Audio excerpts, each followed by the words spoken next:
I know this season is very tough for many of us, but guess what? This is not just a time to survive, but a time to thrive. It's time to be cured from all our fears, our uncertainties, anything that has been stopping you. And I believe this downtime is also to give us time to just reflect on what can be better in our lives. It's not just about what is wrong with the world, but also what can I make right with me. And so as we think about it, it's not just time to be isolated, but also to stay together. If Corona is not just the issue in our lives, and instead we have other underlying issues that we need to look at, issues we need to examine, and even places where we need to recover from our fears, from our guilt, from our shame, from everything we may have been running away from. And this is a time to just stop and face ourselves, and to just come to the realization that probably I can ride on the tide instead of waiting for the tide to subside. And guess what? As you think about Corona, and as you think about the whole standstill that has come into the world and even into our private spaces, it's about time to think, how can I stay connected even in isolation? How can we stay together even on self-quarantine? First of all, time to be connected to yourself. Time to be intentional about this space, and keeping this space not only alive but thriving through the tragedy. This is a time for me to think about my mental health. This is also a time for me to start reflecting on what has not been working in my life. To just not focus on Corona, but to think about other spaces in my life and other situations in my life that actually need attention. Why? Because we have been on a roller coaster of life, and probably there are things in our lives which have been crying for attention. But we have been busy, and probably there is a time to give attention to those things. Is there any place in my life where I've been neglecting probably my spiritual life, probably my physical well-being, probably it has been my intellectual. I've been feeling like I don't have time to research, to study, and to grow in some areas where I need to have more information. Because guess what? Some of the places where there is pain in our lives are places where we do not have enough information. And this is probably a place and a time to look for enough information by researching and studying and immersing ourselves to learn, so that we can be able to get out of the places where we may be feeling stuck in our life. The other thing also, this is a place of examining our limits. To examine our limits, to examine our limitations, and to ask ourselves, what has been stopping me in my life? Are you living on the optimum of your life? Is that something you can be certain about and you can actually validate? Yeah, I'm doing my best in every area of my life. This is the time to just face it. Where are the places where I've been running away from because probably they are emotionally painful to address? And how about confronting those places and confronting those challenges, those limitations, those weaknesses sometimes those habits that we know are keeping us in limitations, and also they're pulling us back from the place and the person you want to become. This is also a time to examine my unfulfilled dreams and desires, and to just come to a place of going back to the shelves of life and dusting those things I have neglected. Do we have gifts? Do we have abilities? Do we have dreams and desires that we had shelved and hoping for a good time?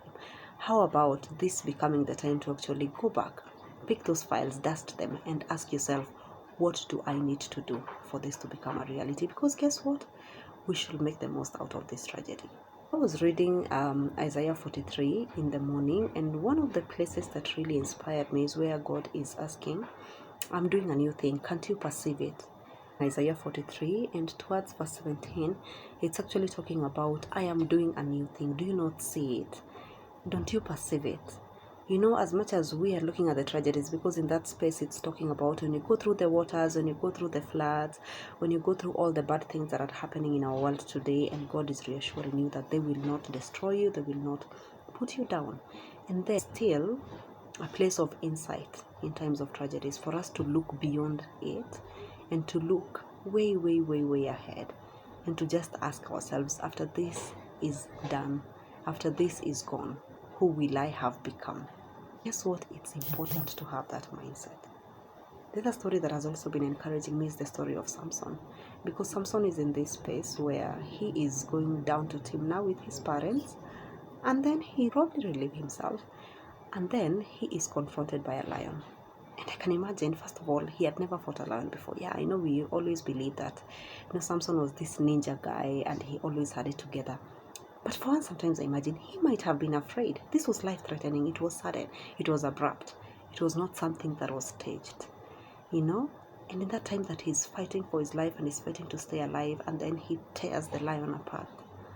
He proceeds the journey with his parents. He doesn't tell them what he fought. Days later, he is coming back with the parents on the same spot, and he's curious and it's like, let me go and check out what happened to the carcass that I killed of the lion. And guess what? He found honey in it. Honey. First of all, don't like dampness. And number two, they don't like dead, smelly things. But right inside the carcass was honey. And I've come to realize that even in life, it is possible to find honey in carcass. And that is why Samson came up with this riddle. Out of the eater comes out honey. He was fighting, he was alone. He was battling it out alone. He was struggling with the lion alone. But when he came back with his parents, they shared the honey. And guess what? Your victory will benefit many other people. And that is why beyond surviving, thrive through this. Thrive. It's time to thrive through it. It's time to make honey out of the carcass.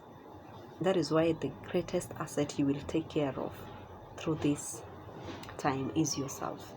You need to stay alive to see the goodness of the Lord in the land of the living. And so there is your part in all this. Keep in check with yourself. Keep on checking on yourself. Check on your fears, check on how your emotions are changing, check on how your habits are changing. One of the things that I've noticed about myself, I'm eating a lot. And I'm getting concerned, because adding weight is the least things I want to achieve this year. I'm actually supposed to be losing weight. And it's about being aware of what I want to come out of me in this time. Check your emotions. What are you looking for when you go online? How are you expressing yourself around the people who are around you? What kind of emotions are you emitting? What kind of energies are you releasing from your life? It's also very helpful as you think about taking care of yourself is looking out for hope stories. I know we are searching the internet and just wanting to know, what is happening, what is the latest news. But there is also about looking for success stories and hope stories and asking yourself, where is God at work? One of the also situations that you have overcome in your own life by looking back and asking yourself, what are the victories I have won? And probably they were not coronas per se, but situations that were threatening and life-threatening and destructive, and you overcame them. Look for success stories. Don't just look for devastation stories and doom stories and fear-instilling stories. Also look for hope stories, because guess what? God is still at work through the crisis. And whatever we focus on grows. One of the things that I've really been grateful to God for, nobody has died in Kenya. Yeah, we have 16 cases, but guess what? All of them are alive. And that is a hope story. When you look at the statistics even of the world deaths, they are way below. As much as it is nerve-wracking for the people who have lost their loved ones, but it could have been worse. The other place that we need to stay together, number one, stay together with yourself, and number two, stay together with your family. One of the things that I am sure is that through this time of lockdown and through this time of probably the go slow in life and daily activities, is that God will use this opportunity to heal many marriages, to heal many relationships, to just restore us, to cause us to gain back our humanness, especially for so many of us who are automated and we're just on the buzz every time, to just take this time to slow down and to just think about life. And even our children, I believe God will also heal families of parents who've been absent and children who are feeling neglected. This is a good time for us to allow God to heal things that we didn't even know we were ailing from, or probably things we were ignoring and hoping they will go away. This can be a time of gaining back robust and start getting wins in places where we've been losing and probably not giving it attention. Probably been feeling like we are too busy to handle this, to address this. How about allowing ourselves to start addressing things that have not been working in our lives and probably we didn't have time to give it enough attention, and to allow God to heal those places and to restore them and to build them back. Stay together as families in the midst of isolation. Number one, ask questions. Just check on exams. What are they most concerned about? This is probably a time for families to listen to each other and to just be there for one another. Sometimes not having solutions, but just seeing through it together and just processing everything that is happening together. I believe that God will bring some families so close through this season. People will just be bound together to each other.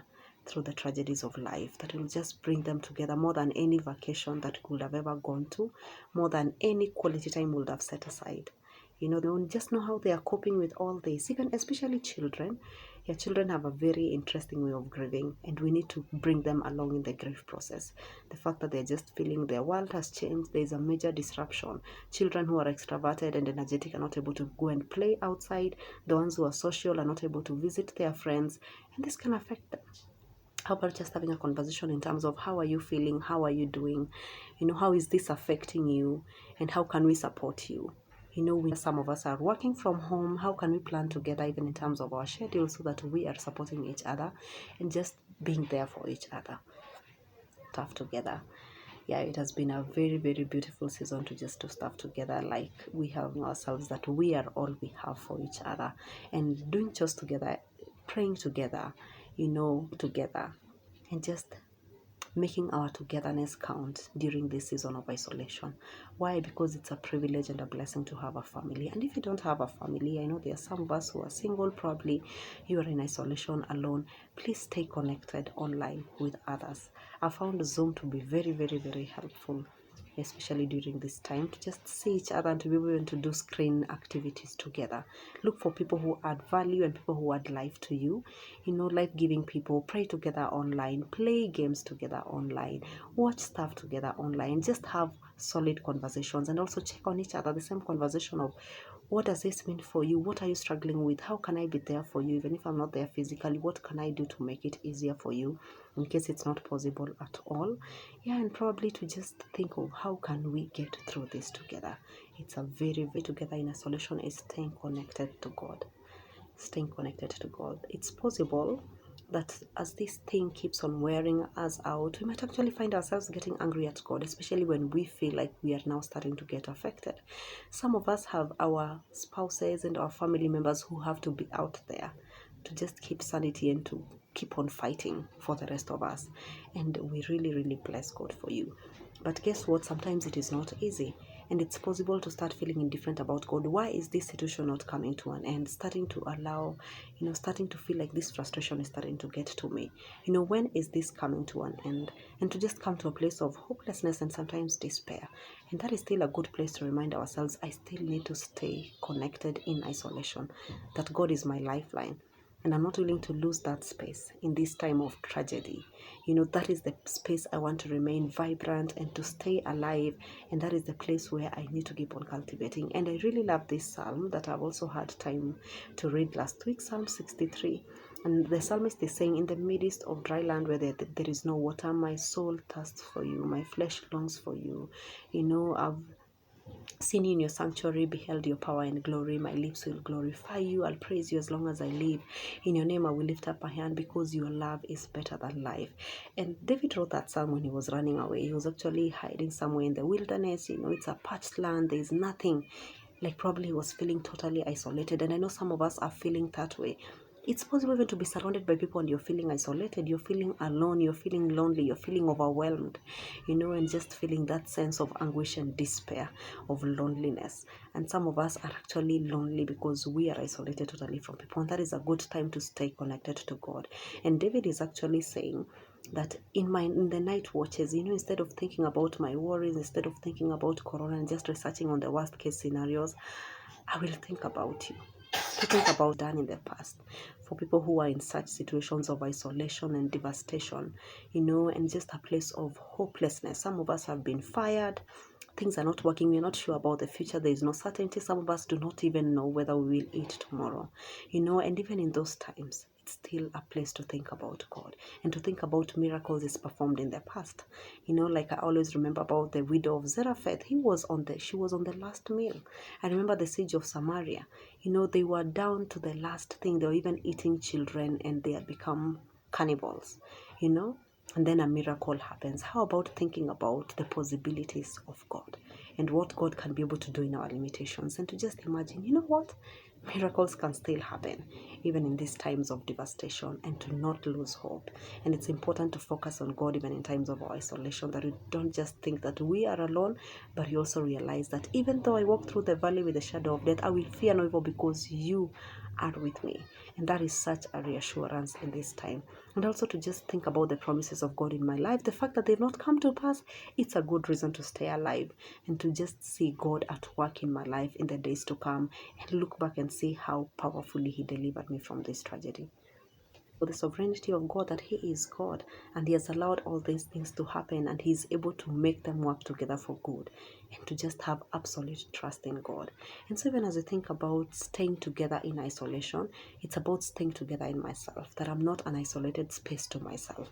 I keep connected to myself and I keep in touch with myself, and to keep on supporting myself and being there for myself in these times to survive.